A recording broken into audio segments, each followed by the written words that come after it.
দর্শক, বাংলা এডিশনের নিয়মিত আয়োজন জনমত আপনাকে স্বাগত। সাথে আছি আমি ফয়সাল আহমেদ। আমাদের আজকের বিষয় লালমনিরহাটের নির্বাহী ম্যাজিস্ট্রেট তাপস্বী তাবাসসুম উর্মির অন্তর্বর্তীকালীন সরকারের প্রধান উপদেষ্টা ডক্টর মোহাম্মদ ইউনূস এবং আবু সাঈদকে নিয়ে যে কটূক্তি করেছেন তা কিভাবে দেখছে সাধারণ জনগণ? আমরা অনতিবিলম্বে ওনার গ্রেপ্তার চাই, কারণ এই আওয়ামী লীগ বারবার ওনাদের এইভাবে চলতে দেওয়া যায় না। আমরা এর নিন্দা জানাই। জি, উনি হলো আপনার আওয়ামী লীগপন্থী, তাই উনি আওয়ামী লীগের সাপোর্টে সবসময় থাকবে।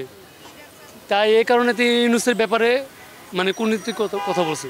এখন মনে করব যে এদের বিরুদ্ধে কথা বলা তার মানে তাকে আইনের আওতায় নিয়ে আসা, এবং তাকে আইনের আওতায় নিয়ে আসা তাকে গ্রেপ্তার করলে আমার মনে হয় এই জিনিসটা অনেকেই এই কথা ওর উস্কানিতে আরও বলতে পারে।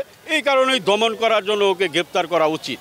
লালমনিরহাট ম্যাজিস্ট্রেট সম্পর্কে বলতে চাই যে বাংলাদেশের ছাত্র সমাজ জেগে উঠে বুকের তাজা রক্ত দিয়ে বাংলাদেশ স্বাধীন করেছে।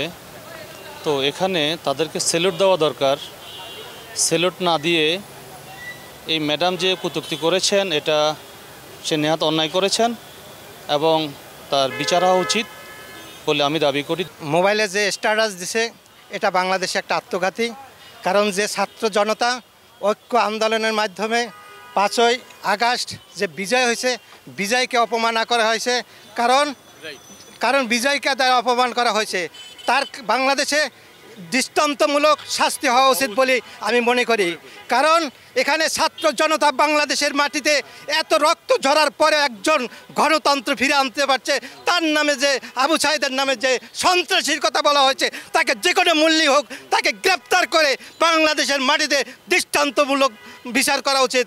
ডক্টর ইউনূস সাহেবের নিয়ে লালমনিরহাটের মেয়েটা যে কথাবার্তা বলছে, আমি মনে করি ওই মেয়েটা এই চাকরির যোগ্য না। এই মেয়েটা হয়তো আওয়ামী লীগের এমপি মন্ত্রীর আদরে এত বড় পোস্টিংটা পাইছে। তাই আমি অনুরোধ করব তথ্য উপদেষ্টারে এবং কি স্বরাষ্ট্র উপদেষ্টারে, ওদেরকে অনুরোধ করব ওরা এটা দেখুক যাচাই বাছাই করে মেয়ে কী করে কি পড়ালেখা করে চাকরি পাইছে না কারো আদরে চাকরি পাইছে।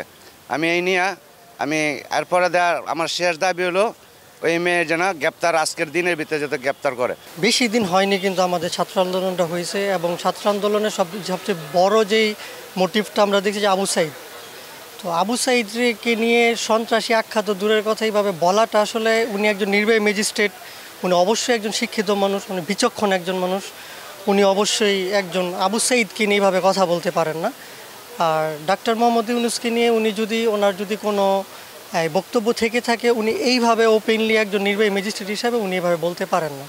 এবং আমরা সাধারণ জনগণ হিসাবে ওনার কাছে অবশ্যই বলবো, ওনার অবশ্যই ক্ষমা চাওয়া উচিত আবু সাঈদ ভাইয়ের ব্যাপারে, যেন একজন শহীদকে উনি কখনোই সন্ত্রাসী আখ্যা দিতে পারেন না। উনি যদি আবু সাঈদকে সন্ত্রাসী আখ্যা দেন, তাহলে সেক্ষেত্রে 71-এর অনেক সন্ত্রাসী আখ্যায়িত হবে অনেকজন।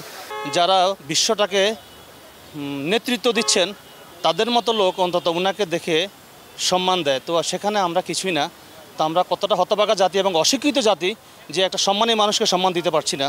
তো আমি মনে করি ডক্টর ইউনূস বাংলাদেশে যদি 10টা বছর থাকে, যারা 16টা বছর এদেশকে কী দিয়েছে আমি জানি না, ডক্টর ইউনূস যদি 16 বছর এদেশে থাকে তাহলে সোনার বাংলাদেশ বানাতে পারবে, এটা আমার আত্মবিশ্বাস। দর্শক, আজ এ পর্যন্তই। কাল শুনবো আপনার মত। দেখা হবে অন্য কোনো পথে। জানাবেন আপনার মতামত।